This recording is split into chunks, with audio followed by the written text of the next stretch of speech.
Hey folks, it's Mike Strong again. Another survey night. I'm not sure if I've done all of them in between, but did want to update you on some things that are coming back up in North Minneapolis, specifically near North. We're a unique area of North Minneapolis that's going through a lot of change, a lot of new housing, a lot of new people living here. Hey, baby. And a lot of good conversations, but also, there are some fearful conversations and there are some hopeful conversations. One way to phrase it was, it seems like we're always taking two steps forwards and one step back. And that's not unique to near North Minneapolis. But it does, I believe, show the heart of someone who's trying to march forward and is really, really wanting to. But I had some great conversations with our neighbors.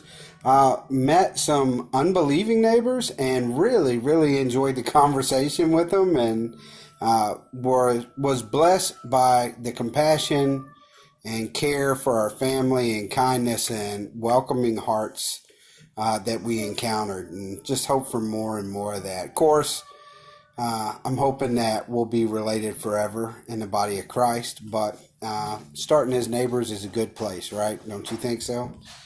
What do you think?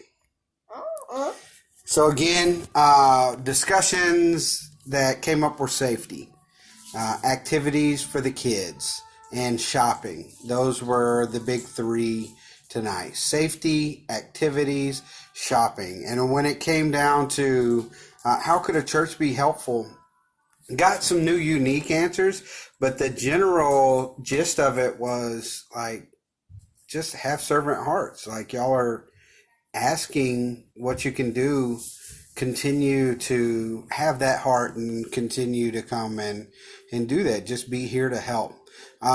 One unique thing, I asked a guy that is definitely not a believer, but just talking to him as a neighbor, how could we as a group of people, a group of neighbors, be helpful? And he wanted us to buy the church building that's like across the street from where we live. The same one I think I showed in another video that we have a desire to have, except for I don't know how to fix stuff and I don't have a budget. So, we leave that in God's hands. But I thought that was really cool. He was like, fix up that church that's just sitting there. I wish you would get that and would do something with that and care about the real estate and bring investments into the neighborhood.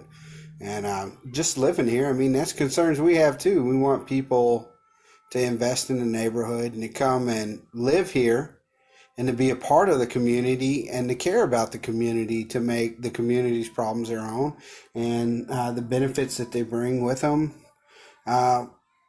Just bless the community with those as well. So we each live in communities, but we carry in the good and the bad with it, and you can't escape your neighbor's troubles by not talking to them. That's something that you just can't get away from. So something to pray about, and wherever you are, care for your neighbors and their cares as well. If you use a survey to get LinkedIn, or you throw an event, met a guy, a brother of mine, we've been in a group for a while, just went by and stopped. He gave me a gallon of root beer, like good stuff out of the barrel. That's pretty cool. That was a win.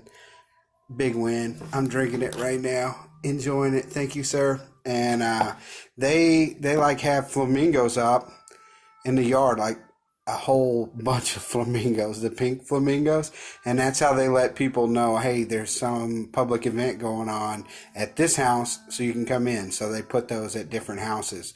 So take that and run with it. If you got flamingos, or if you got something else, maybe you can get the folks in your neighborhood tied into it, and use those to make your house a open house, a hospitable house, a house where people can come and find someone who cares about them. So God bless.